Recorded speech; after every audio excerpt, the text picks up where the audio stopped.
ये देखो क्वेश्चन 8 अप्रैल 2024 को पूछा गया है। कह रहा है एक मिक्सचर है, इसमें 1 मोल मोनोएटॉमिक गैस है, 1 मोल मोनोएटॉमिक गैस है, 1 मोल डाई एटॉमिक गैस है, 1 मोल डाई एटॉमिक गैस है। रूम टेम्परेचर 27 डिग्री सेल्सियस पे रखा हुआ है। तो इसका भी टेम्परेचर 300 केल्विन, इसका भी टेम्परेचर 300 केल्विन। एक मिक्सचर है जिसमें 1 मोल मोनोएटॉमिक, 1 मोल डाई एटॉमिक 300 केल्विन पे रखा हुआ है। कह रहा है the ratio of specific heat, इस वर्ड को अंडरलाइन कीजिए। हीट का मैंने आपको बताया था 3 चीज होता है, specific heat capacity, molar heat capacity और हीट कैपेसिटी। तो इसमें आपको मोलर हीट कैपेसिटी का रेशियो नहीं पूछा है, स्पेसिफिक हीट का रेशियो पूछा है और वो भी कांस्टेंट वॉल्यूम पर। तो हमें SV मोनोएटॉमिक और SV डाई एटॉमिक, इसका रेशियो पूछा है। ध्यान देना है इस क्वेश्चन में हमें CV मोनोएटॉमिक और CV डाई एटॉमिक, इसका रेशियो नहीं पूछा है। वर्ड पे आपको फोकस करना है, जहां स्पेसिफिक हीट लिखा हो मतलब छोटका एस का बात हो रहा है, सी का बात नहीं हो रहा है। अब क्या इसका CV हम जानते हैं? बिल्कुल, इसका CV तो हम लोग जानते हैं। CV मोनोएटॉमिक का होता है 3R/2। क्या CV हम डाई एटॉमिक का भी जानते हैं? बिल्कुल, CV डाई एटॉमिक का जानते हैं। ये होता है हम लोग को 5R/2। ठीक, अब जब SV कैलकुलेट करेंगे तो फॉर्मूला होता है S कैलकुलेट करने का, S = S/1 = C/ molar mass.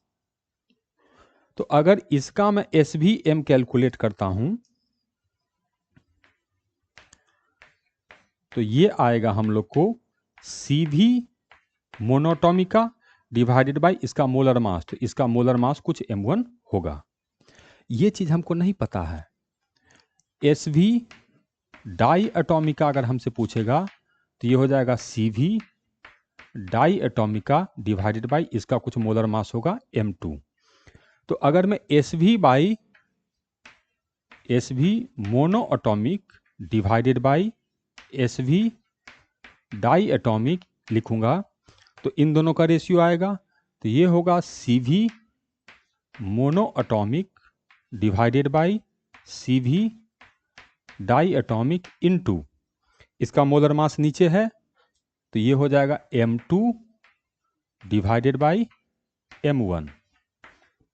अब ये दोनों वैल्यू हम लोग जानते हैं, पुट करेंगे तो R/2 कैंसिल हो जाएगा।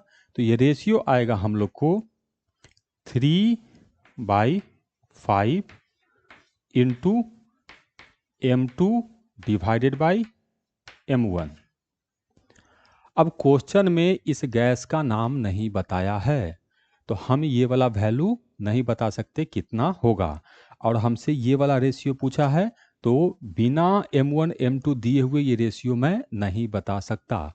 अब देखिए इसमें ऑप्शन, देखिए ऑप्शन में ऐसा दिया, ये NTA जो क्वेश्चन सेट करता है कुछ क्वेश्चन ऐसे सेट करेगा कि आपको लगेगा कि आपको जो पढ़ाया गया है वो बेकार है और आपसे क्वेश्चन नहीं बनता है, लेकिन इसने क्वेश्चन ही गलत सेट किया है।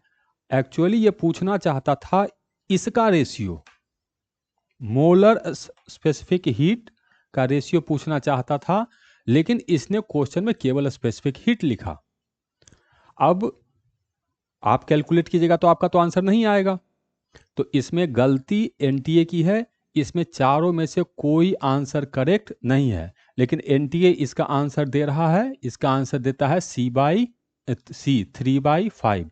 वो C का रेशियो पूछ रहा है, लेकिन अगर मुझे क्वेश्चन बनाना होगा ऐसा क्वेश्चन मैं डायरेक्ट नहीं लिखूंगा, मैं कहूंगा क्वेश्चन इनकम्प्लीट है, क्वेश्चन गलत है, इन चारों में से कोई ऑप्शन नहीं होगा।